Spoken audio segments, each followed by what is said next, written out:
السلام علیکم ورحمۃ اللہ وبرکاتہ. الحمد للہ رب العالمین والصلاة والسلام علی اشرف الانبیاء والمرسلین وعلی آلہ واصحابہ اجمعین ومن تبعہم باحسان الی یوم الدین. اما بعد. علماء اور مفکرین کے درمیان فرق، اس موضوع پر جو درس ہم نے کئی ہفتے پہلے شروع کیا تھا، درمیان میں ایک چھوٹے سے وقفے کے بعد آج پھر شروع کرنے جا رہے ہیں. ہمارا جو آخری درس ہوا تھا اس کا جو بنیادی نقطہ تھا وہ یہ تھا کہ مفکرین کی جو خدمات ہیں، مفکرین کی جو کوشش ہے، اس کو ہم کس نظر سے دیکھیں. جیسے دنیا سمجھتی ہے کہ اس دنیا میں اس وقت اسلام کی اصل خدمت مفکرین کر رہے ہیں، جو جدید ذہن کو اسلام سے قریب کرنے کی کوشش کر رہے ہیں. یہ اسٹینڈ ہے، یا پھر یہ کہ نہیں علماء اور مفکرین بس دونوں ایک ہی ہیں، یہ اسٹینڈ ہے، یا پھر یہ کہ اس کو رد کر دیا جائے. میں نے اس سلسلے میں آپ کے سامنے گزشتہ ہفتے جو بات رکھی تھی، بس ایک نقطہ اس میں سے واپس لاتا ہوں. میں نے آپ کو بتایا تھا کہ ایک ہے فلسفہ، دوسرا ہے علم کلام، اور تیسرا ہے سائنس. فلسفہ اسلام سے پہلے سے بھی موجود ہے، پرانے زمانے سے. علم کلام تاریخ اسلام میں وجود میں آیا. سائنس جدید دور کی ایجاد ہے کہیے، اور سائنس کا خاص طور پہ یہ غلبہ، یہ اتنا زیادہ بول بالا، یہ جدید دور ہی میں ہوا ہے. ہمارے اپنے پچھلے 200 سال 300 سال کی جو کا دور کہیے، اس میں زیادہ ترقی ہوئی ہے. تینوں کے اندر جو بنیاد میں نے گزشتہ درس میں رکھی تھی وہ یہ کہ فلسفہ کسی بھی چیز کی علت کو تلاش کرنا، وہ کیوں ہے، پھر وہ کیوں ہے، پھر کیوں، یعنی کسی چیز کی حقیقت کو اتنی گہرائی تک جا کے تلاش کرنا کہ پھر اس کے بعد گویا بحث کا کوئی نقطہ باقی نہ رہ جائے. علم کلام اللہ تبارک و تعالیٰ کی حقیقت یا غیبیات کا جو باب ہے، خاص طور پہ اوپر کی جو دنیا کہی ہے، اس سے متعلق عقلی اصول اور ضوابط کی روشنی میں تحقیق کا نام ہے. اور سائنس کس کو کہتے ہیں؟ کسی بھی چیز کی سبب کو دریافت کرنا، جس چیز کا سبب سمجھ میں آتا ہے اس حقیقت کو تسلیم کرنا. جو چیز ریزن نہیں رکھتی یا جس کا کوئی ریزن نظر نہیں آتا، جو چیز ہمیں محسوس نہیں ہوتی، نظر نہیں آتی، ہم اس کو جو ہے نہیں قبول کریں گے. یہ تینوں چیزیں گرچہ مختلف ادوار میں، مختلف زمانوں میں وجود میں آئیں، لیکن ایک مسئلے میں تینوں کے تینوں آ کر مل جاتی ہیں.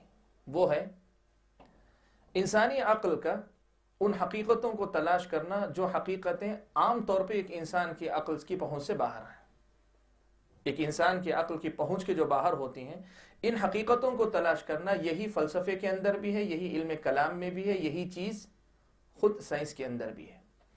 اور یہی مسئلہ ہم اسی ناحیے سے ہم نے جو ہے اس نقطے کا آغاز کیا کہ اگر ہم الہیات کے باب میں، یا یوں کہیے کہ جو ہے غیب کی وہ باتیں جو اللہ تعالیٰ سے متعلق ہیں، جنت جہنم سے متعلق ہیں، یا دوسری ساری باتیں ہیں، ان سے متعلق جو باب ہے، اس میں یا یوں کہیے دین کے سلسلے میں مفکرین کی کوششوں کا درجہ متعین کرنا چاہتے ہیں، تو مسئلہ ہمارے لیے بہت آسان ہو جاتا ہے. یہ ایسا کوئی نیا مسئلہ نہیں جس کے لیے ہم اور آپ کو جو محنت کرنی ہے، تلاش اور جستجو کرنی ہے. سلف صالحین علم کلام اور فلسفے سے متعلق اپنا ایک واضح موقف رکھتے تھے. آپ کو یہ مسئلہ میں بتاؤں، گزشتہ درس میں یہ نقطہ میں واضح نہیں کر سکا تھا، آج یہ واضح کر دوں کہ ماضی میں علم کلام اور فلسفے کو لے کر دو جو ہے واضح طریقے آئے. ایک تو یہ مسلمانوں میں سے بتا رہا ہوں، ایک تو یہ کہ مسلمانوں میں سے بہت سے علماء نے کیا کیا، کہا نہیں ہم علم کلام پڑھیں گے، فلسفہ پڑھیں گے، علم کلام اور فلسفے ہی کی مدد سے علم کلام اور فلسفے کا رد کریں گے. ایک اسٹینڈ یہ تھا. دوسرا ایک موقف یہ تھا کہ نہیں، دین ہمارا ان علوم سے بے نیاز ہے. انسان کی زندگی کے لیے جو چیزیں ضروری تھیں وہ سب اللہ تعالیٰ نے، اللہ کے نبی صلی اللہ علیہ وسلم نے کتاب اور سنت میں واضح کر دی ہیں. نہ ہمیں کسی علم کلام کی ضرورت ہے، نہ کسی فلسفے کی ضرورت ہے. اور یہ موقف سلف صالحین کا تھا. پہلا جو موقف میں نے بتایا بعض علماء کا، یہ اشاعرہ، ماتریدیہ یا معتزلہ یا جو ہے اسی قسم کے جو دوسرے فرقے ہیں جن کو جو ہے اہل السنہ والجماعت سے خارج سمجھا جاتا ہے، ان کا موقف تھا.